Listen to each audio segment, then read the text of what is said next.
There it is. What's up, you guys? Welcome back to a Tuesday tune-up on the Let's Go Win podcast, where we are here to help you be happy, healthy, and wealthy. I will say really quick before I introduce our guest, I am in the middle of a 4-day water fast, if you will. So the brain's firing and yet misfiring at times. So just bear with me. But I'm really excited because the gentleman I'm going to bring on today, we're going to be talking about leadership. We're going to be talking about giving power back to more than just at the very top. And I'm so passionate about this subject. And the gentleman that I'm bringing on is an expert at this. Kevin Hancock is the managing owner and chairman of one of America's oldest family businesses, as well as an award-winning author and nationally recognized public speaker. Established in 1848, I did not mispronounce, 1848, Hancock Lumber Company is led by its 720 employees. Hancock Lumber is a 9-time recipient of the Best Places to Work in Maine Award. The company is also a recipient of the Maine Family Business of the Year Award, the Governor's Award for Business Excellence, the Pro Sales National Dealer of the Year Award, and the Maine Retailer of the Year Award. Kevin, you have been busy in 1848, brother. That is remarkable. Welcome to the show. JM, thank you. I'm happy to be with you. Well, I am so glad that you are here. Tell me, 1848, you don't hear this often. It's the oldest company that I can think of that I've done the podcast with. Maybe there's one out of Vermont, but either way, it's tremendous and it's in your family.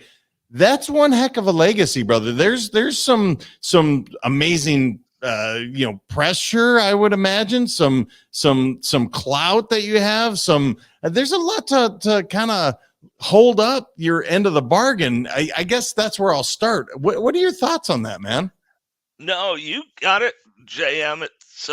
It's an amazing gift and an amazing responsibility at the same time. It's the yin and yang. It's both at once. If you look at the oldest companies in America, most of them are in the Northeast, and a lot of them are in traditional industries, like in our case, lumber.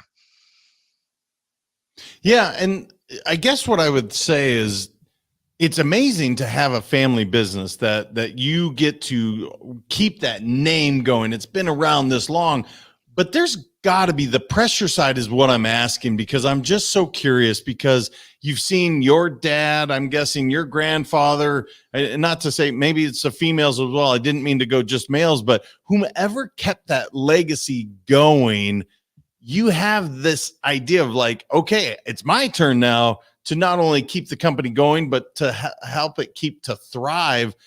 What's that been like for you, man? Because I don't have that background, but it's fascinating to me that you get that opportunity to really keep the Hancock name going, both with that company and what you're doing outside of it. Yeah, it's been a roller coaster ride across a 30 plus year career. I remember back in around 2008 when the national housing and mortgage markets collapsed. That was a brutal time for any company in our industry, ours included, and it was definitely stressful. So there is pressure that comes with it, but at the end of the day, you get up, you go to work, and you focus on the future. You got to really look ahead, and you don't have a lot of time to think about the big picture context of it all. We're really proud of our company's history, but it's always what we do next that matters most. Yeah, and what you and I were talking off air, one of the things I imagine helps with that is the people you surround yourself with. Again, Hancock may be the name on the company, but you've talked about the people. You talked about, leadership and some of your principles and philosophies. Can you share with me kind of what that looks like? Because I am a huge advocate of leadership. I love it. It's my passion. And what you said off air, I was like, oh, this is awesome. So what does that look like for you and your company? Because you said giving more power to the people on your team, and yet your name's on that building. That seems almost counter, intuitive to some people. It's like, don't you want that power at the top? But that's not your leadership philosophy, and I love that. Yeah, let me tell you a quick story about how I got there. Back in 2010, at the peak of the housing and mortgage market collapse, I suddenly had trouble speaking, something I'd always taken for granted and always done a lot of. It turned out I'd acquired a rare voice disorder called spasmodic dysphonia, which I largely cured, even though they call it incurable. But at the time, I literally couldn't talk. There is no way I would have been on this show. So there I am trying to help the company through a difficult economic time without being able to use my voice. So people would come up to me at work. I'll give you an example with a question or a problem. And prior to my voice condition, I always would have given an answer, a directive, or an instruction. But now to protect my voice, I started saying things like, that is a good question. What do you think we should do about it? He or she would then tell me, and then I would say, that sounds good. Let's go do that. And off he or she would go, owning their solution to their problem. Now, what struck me there, JM, that really transformed the way I thought about leadership was having watched those exchanges hundreds of times. Here's what I recognize: people already knew what to do. They actually almost never needed a top down management centric directive. What they really needed was the encouragement and the cultural safety to trust their own voice. And over time, my voice condition, which I initially only thought of as a liability or quite literally a pain in the neck, I said, well, maybe it's an invitation. Maybe it's a gift. Maybe it's a blessing to lead differently in a way that gives other people a stronger voice. And I've been doubling down on that approach now for over a decade, and it really has transformed both the work culture at our company and the performance of the company itself. Boy, I absolutely love that. Not that you went through the voice, the challenge, and I'm sorry I didn't catch the exact name, but I'll have you repeat that. But the fact that you learned this amazing lesson of really empowering people around you, because as you said, they know the answer or they have the capabilities, but often we put these restrictions on people and they come to the leader and we're going to give them everything they need. That's not helping the company grow. So to take that, and I'm going to use air quotes, weakness, quote unquote, that you weren't able to use this powerful voice that I'm sure you always had and all this knowledge to say, you know what, that's a great question, and just let them run with it. What a beautiful thing to happen. Yeah, and the timing is ripe for it. I really think humanity is ready for a much different approach to leadership and a much different approach to what a work experience can and should be like. Let's go win. I was thinking about that before coming on your show, and I've really come to believe that in the 21st century, winning isn't winning unless everybody's winning.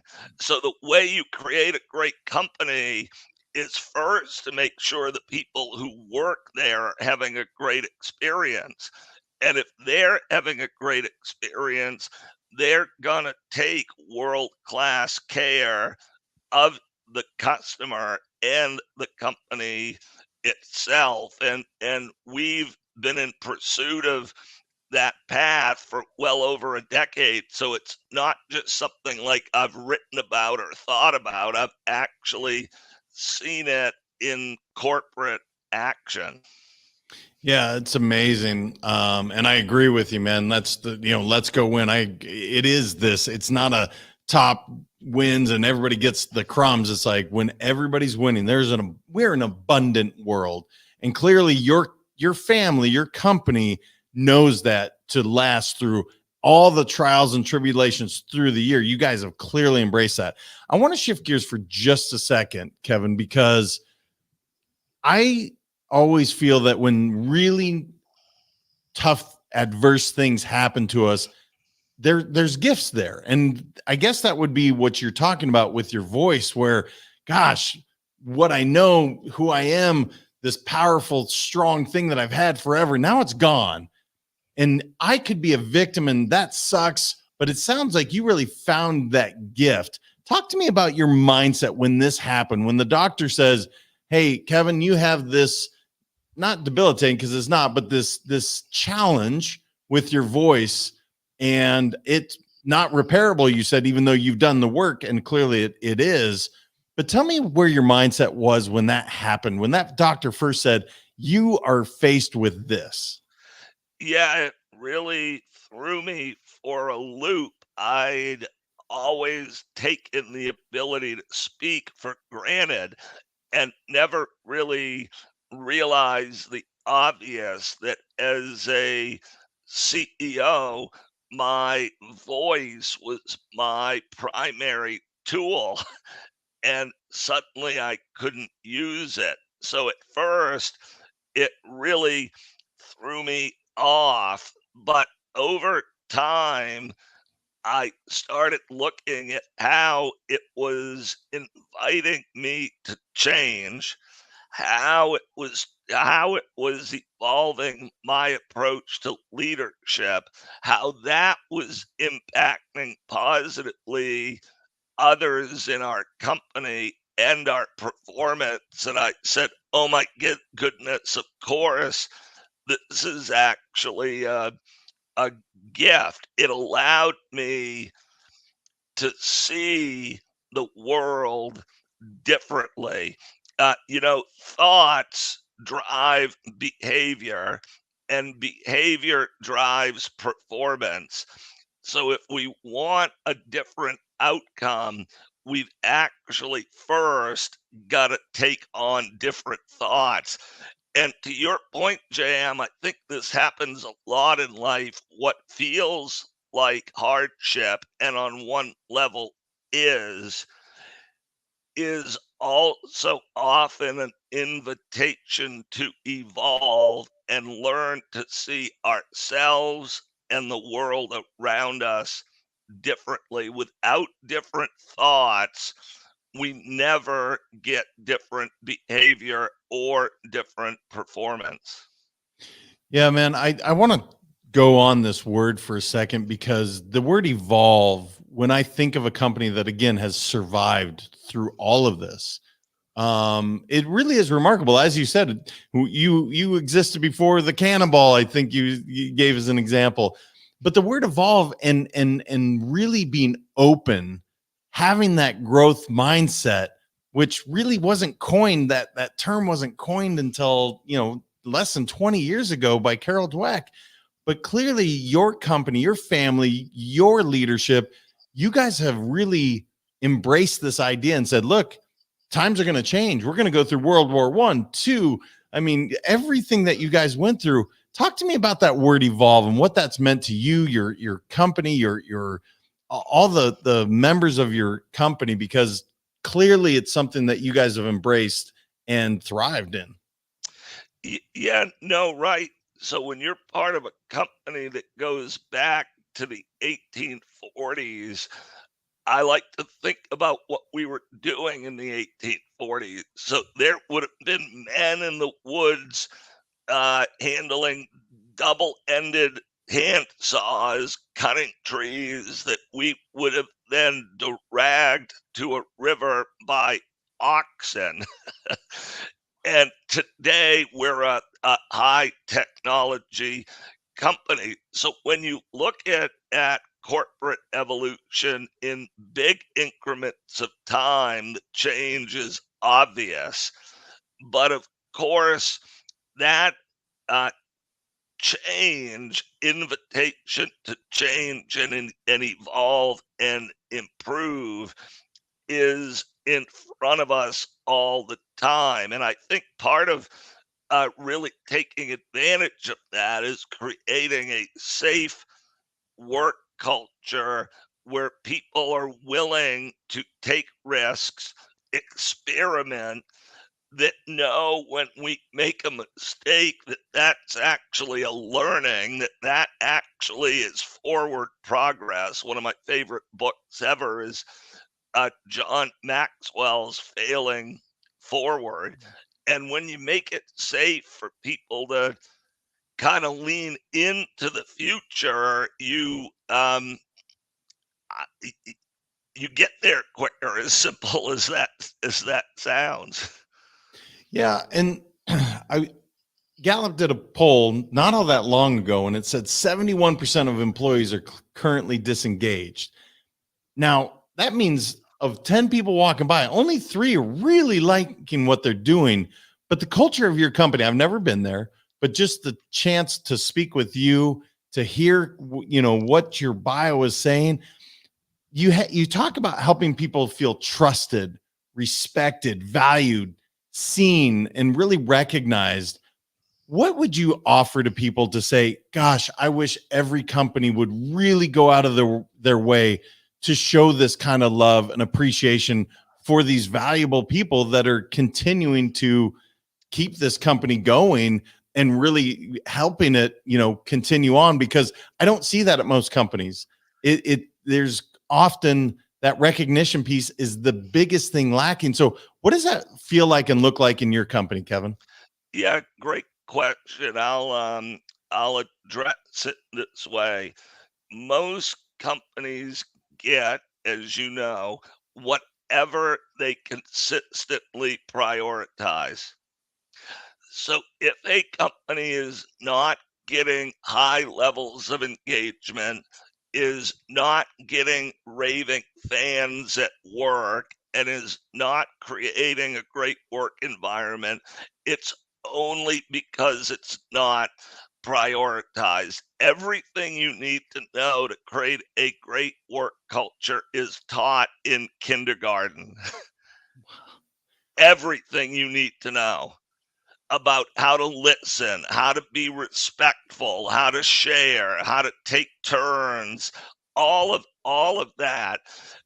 I stood up about a decade ago in front of a group of our biggest customers, JM, and I said, you know that old saying, the customer comes first. I don't actually believe that's true anymore. Our entire sales team was in the back of the room and they were sweating when I said this. They're like, where is he going with this? But I went on to explain myself. I said, here's what I do believe. I believe the people who are going to take care of the customer come first. And if a company were to take world-class care of their employees, those people will take world-class care of the customer. Our engagement um, metric at Hancock Lumber today is 90%, 90%. So 9 out of 10, 2.5 times the national average. And the real key is as simple as this: 2 parts. One, we prioritized it and we stuck with it. And 2, as leaders, we've learned to stop talking and create platforms for their voices to be heard. And in that critical, we then changed the very purpose of listening. We said for us, listening is going to be for understanding, not judgment. If you were in one of our huddles sharing a thought and I was facilitating that huddle, when you finished, I would say, JM, thank you for sharing that. I don't need to validate it. I don't need to refute it. I'm just going to honor you um, daring and caring to share your truth. And when you make it safe for people to say what they think, you get then what I call the answers to the test. They'll tell you exactly where the company is wrong and exactly where it has opportunities to improve. Yeah, brother, I love what you said, especially that, right? You don't have to retort, you don't have to validate. You just thank you for sharing. I think that's beautiful. The thing that you said about learning this in kindergarten, this is what's crazy to me. People call them soft skills. And I think that's why people are so, you can't be soft in business. If you're soft in business, you're not going to survive. But that's the truth, isn't it, brother? Like these soft skills, quote unquote, the ability to listen, seek to understand, really care about someone that you work with. That's what makes it all work. That's the magic in the stew. And yet, for some reason, most companies have forgotten that, brother. I just wish everybody heard what you said, and we're going to do our best to push this out so everybody heard that, because every skill needed was learned in kindergarten. Just listen to what Kevin said. It's beautiful. I love how you picked up on how you picked up on that. You know, for way too long, we felt like when we get to work, we need to, for some crazy reason, leave love and empathy and care for others in the coat rack. But why it doesn't make any sense, and so I'm really on a crusade to bring spirit, love, humanness back into the place of work. And when you do that, a company's statistical performance is going to get sharper. Our accuracy, our attention to detail, elimination of rework, whatever you want to measure, it gets tighter. People don't have to be afraid and stoic to perform at elite levels. In fact, it's just the opposite. That stoicness, that lack of humanity is what makes companies not great places to work and not great performers. Brother, so well put. I can't believe how fast time has run by. What didn't I know enough to ask you, Kevin, that I should have known? And you're like, Jane, we got to share this before we wrap this thing kind of up. What is one open forum that I just missed, brother? Because you have so much wisdom and knowledge. I want to make sure we get it all in there. Well, you're very kind, but you touched on what's on my mind right now, so I'm gonna go back to it. What if everybody on Earth felt trusted, respected, valued, and heard? What might change? Everything would change. Mm. Where might we pursue that? Well, you got to pursue it with adults where they hang out, and a lot of them hang out at work. And pursuing those values at work has the added attribute of dramatically improving the performance of a company. But I now talk about that as a really cool outcome of a higher calling. So the mission is to allow humans at work to soar, and then the company goes to unprecedented heights on the wings of thriving humans at work, and everybody wins. Back to let's go win, and everybody wins. Brother, I love it, man. I got to go on the road with you. You just make people feel good, man. If people want to connect with you, Kevin, they want to know more about what you're doing, because this is not common values for companies that have been around this long. And here's the thing, not that many companies have been around this long. So this stuff works. Where can they find you, brother? Yeah, I've got a website devoted to everything we talked about today, which is simply called The Business of Shared Leadership.com. I've got books there, I've got a blog there, and you can email me there, and I get back to everybody that reaches out to me. So I'd love to hear from you. That's brilliant, man. I love what you shared today, Kevin. I think it's amazing advice. I really hope everybody shares this with somebody in business, which everyone, there's someone in business because they need to hear it. Brother, thank you so much for taking your time and sharing all your wisdom. I loved it, JM. Thanks for giving me a voice today. Well, clearly, what power in what he said, guys. He lost his voice and yet found a stronger one. I don't know if there's a more just uplifting thought to that. He lost this powerful thing and yet it made him stronger as a leader. It is absolutely brilliant. I want you to share this out. Make sure everybody hears what Kevin had to say because it's working. Again, 1848. We are now in 2023. That's insane. We are almost 200 years this company. It's remarkable. And his legacy continues on and he builds it even stronger with these amazing leadership skills. I appreciate all you guys. Until next time, remember your mindset matters. We'll talk to you soon.